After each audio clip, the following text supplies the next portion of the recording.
వైఎస్ఆర్ శత్రువుల ఇళ్లకు పసుపు చీర కట్టుకునేళ్లి వారి కుట్రలో భాగమవుతున్నారంటూ షర్మిలపై మండిపడ్డారు సీఎం జగన్. చిన్నాన్నను ఎవరు చంపారో దేవుడితో పాటు ప్రజలందరికీ తెలుసన్న జగన్ బురద చల్లేందుకు ఇద్దరు చెల్లెమ్మలను ఎవరు పంపించారో కూడా అందరూ చూస్తున్నారని చెప్పారు. వైఎస్ వివేక హత్య కేసులో నిందలు వేస్తూ అవినాష్ జీవితాన్ని నాశనం చేస్తున్నారని మండిపడ్డారు సీఎం జగన్. వైఎస్ఆర్ను ప్రతి గ్రామంలో అభిమానించే ప్రతి అభిమాని, వైఎస్ఆర్ను ప్రతి గ్రామంలోనూ అభిమానించే ప్రతి కార్యకర్త ఎవరితో యుద్ధం చేశారు అని చెప్పి ఆలోచన చేయమని కోరుతా ఉన్నా. మరి ఆ వైఎస్ఆర్ మీద కుట్రలు కుతంత్రాలు చేసిన ఆయన శత్రువులతో పసుపు చీర కట్టుకొని వారి ఇళ్లకు వెళ్ళి వారికి మోకరిల్లి వారి కుట్రలో భాగమవుతూ వారి స్క్రిప్టుల్లో వారు చెప్పినది మక్కి టు మక్కి చదివి వినిపిస్తూ కుట్రల్లో భాగమవుతా ఉన్న వీళ్ళ వైఎస్ఆర్ వారసులు అడుగుతా ఉన్నాను మీ అందరి సమక్షంలో. వివేకం చిన్నారను అతి దారుణంగా చంపి అవును నేనే చంపాను అని అతి హేయంగా బహిరంగంగా చెప్పుకుంటూ తిరుగుతున్న హంతకుడికి మద్దతు ఇస్తున్నది ఎవరు?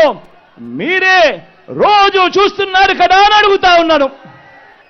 చిన్నారను అన్యాయంగా ఎమ్మెల్సీ ఎన్నికల్లో ఓడించిన వారితోనే సంఖ్యాబలం లేకపోయినా కూడా ప్రలోభాలతో అధికార బలంతో ఓడించిన వారితోనే ఈరోజు చట్టా పట్టాలు వేసుకొని తిరుగుతా ఉన్నారు అనంటే దానికి అర్థమేమిటి అని చెప్పి ఈ సందర్భంగా అడుగుతా ఉన్నా. మా వివేకం చిన్నారను ఎవరు చంపారో ఎవరు చంపించారో ఆయనకు ఆ దేవుడికి ఈ జిల్లా ప్రజలందరికీ కూడా తెలుసు ఏం జరిగింది అన్నది. కానీ బురద జల్లేందుకు ఇద్దరు చెల్లెమ్మలను ఎవరు పంపించారో వారు వెనకాల ఎవరు ఉన్నారో మాత్రం మీ అందరికీ కూడా రోజు కనిపిస్తూనే ఉంది.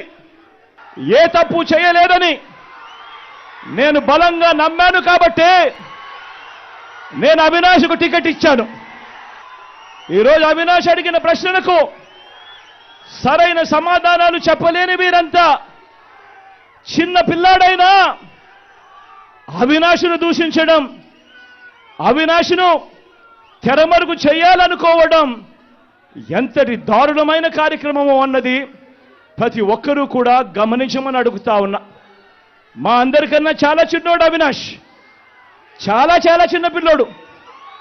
అటువంటి పిల్లోని జీవితం నాశనం చేయాలని చెప్పి నిజంగా ఇంత పెద్ద పెద్ద వాళ్ళందరూ కూడా కుట్రల్లో భాగమవుతా ఉన్నారంటే నిజంగా వీళ్ళంతా మనుషులేనా అని చెప్పి సందర్భంగా అడుగుతా ఉన్నా.